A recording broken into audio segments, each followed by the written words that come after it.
네, 안녕하십니까. 오늘도 일상기도회를 통해서 우리가 살펴보고 있는 역대하의 말씀을 함께 나누기 원합니다. 오늘 함께 살펴볼 본문은 역대하 26장 1절에서 23절까지의 본문입니다. 본문은 남유다의 왕이었던 우시야의 이야기입니다. 그는 16살의 어린 나이에 왕으로 세워졌고 놀랍게도 52년이라는 긴 세월 동안 통치한 왕입니다.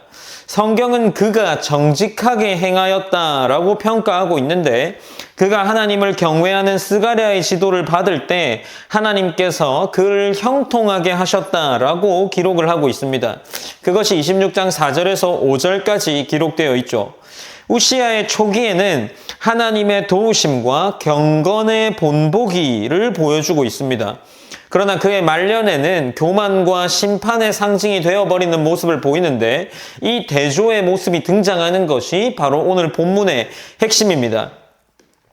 우시야는 말 그대로 유능한 왕이었습니다. 그는 전쟁에서 승리하면서 블레셋의 견고한 성읍들을 무너뜨렸고 암몬 사람들로부터 조공을 받았죠.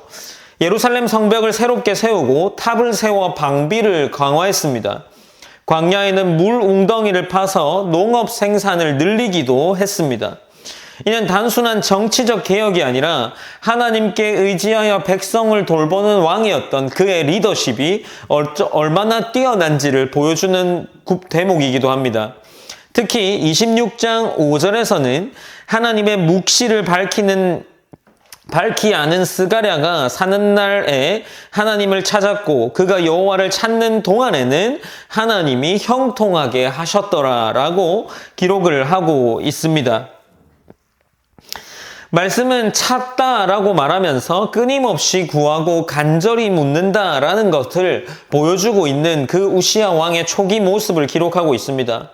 우시야의 초기에는 하나님을 진심으로 의지하는 태도, 그것이 성공의 근거였다는 것을 보여주죠.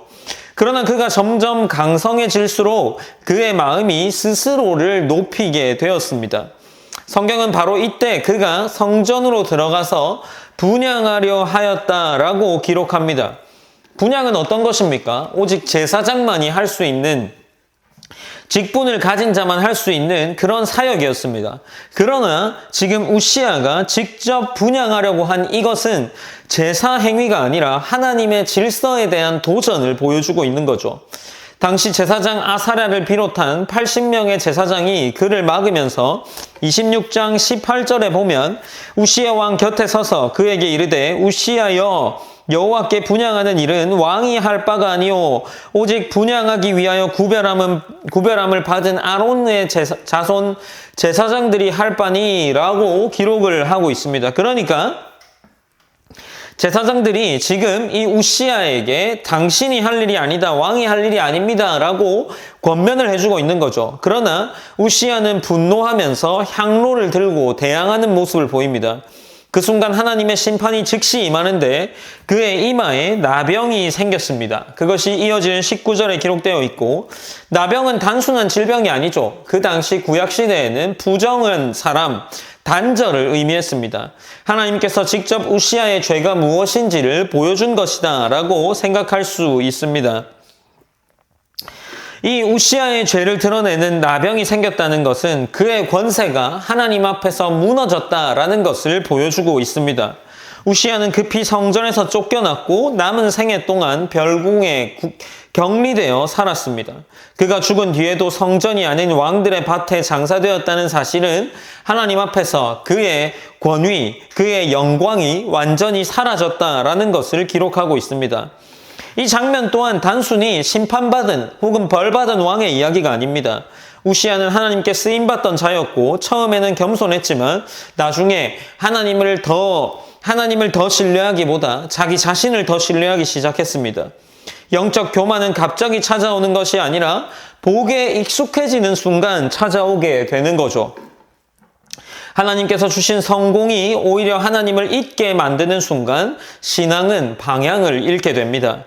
우시야는 승리의 습관은 있었지만 회개의 습관은 가지지 않았던 것 같습니다. 그래서 하나님은 그에게 나병이라는 이 질병을 주셔서 그를 돌이키고자 했던 경고의 메시지를 보낸 것이 아닐까 싶습니다.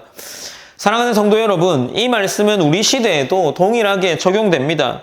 우리는 직장과 가정과 사역에서 때로는 성취를 경험하게 되죠. 그러나 그 성공의 자리에서 하나님의 자리에 서 있는 우리의 모습을 때로는 발견하지 않을까 싶습니다. 그 순간이 어쩌면 무너짐의 시작입니다. 하나님은 마치 우시아에게 나병을 보냈던 것처럼 우리 개인에게도 하나님은 나름의 신호와 메시지를 보내어 주시지 않을까 싶습니다. 마음속에서 우리가 이 정도면 됐다, 이제 내가 하자라는 그러한 자기 교만이 나타나지 않는 우리가 되었으면 좋겠습니다. 하나님의 자리에 서는 것이 아니라 늘상 그 주신 복을 찬양하며 감사할 수 있는 그런 귀한 성도가 되었으면 합니다. 우리가 오늘 이 말씀을 기억하면서 함께 우리의 성취가 우리의 능력과 우리의 어떤 자격으로 주어진 것이 아니라 하나님이 주신 복으로서 우리에게 주어진 것임을 기억하고 겸손한 마음으로 언제나 하나님 앞에 하나님을 예배하고 찬양하는 삶이 되기를 그렇게 기도하며 나아갔으면 좋겠습니다. 우리가 오늘 기도할 때 첫 번째로는 우시아처럼 우리가 스스로 강성해져도 교만하지 않고 모든 일의 주권이 하나님의 있음을 기억할 수 있는 그러한 성도가 되기를 기도합시다. 그리고 두 번째로 내 삶의 자리에서 하나님의 경계를 침범하지 않고 거룩과 순종으로 하나님을 영화롭게 하기를 기도하며 나아갔으면 좋겠습니다. 제가 기도함으로 오늘 일상 기도회를 마무리하겠습니다. 사랑의 하나님 감사합니다. 하나님 우리가 오늘도 어김없이 일상기도의 말씀을 살펴봅니다. 하나님 우리에게 주어진 이 역대의 말씀을 통해서 하나님이 주시는 왕들의 모습들을 발견해 나갑니다. 이 왕들의 모습을 통해서 하나님께서 우리에게 요구하시는 것은 하나님을 향한 인정과 하나님을 향한 마음에서의 겸손이 아닌가 싶습니다. 우리가 이 메시지를 기억하며 오늘 하루를 살아나갈 때 우리 스스로 인정받는 것이 아니라 하나님께서 우리를 인정해 주시고 또 하나님께서 인정받는 것이 우리의 목표이자 우리 삶의 어떤 방향성이 될 수 있기를 기도하며 나아갑니다. 오늘 하루 가운데도 함께하여 주시고 인도하여 주시옵소서. 모든 영광 하나님께 올려드리며 살아계신 예수님의 이름으로 기도드립니다. 아멘.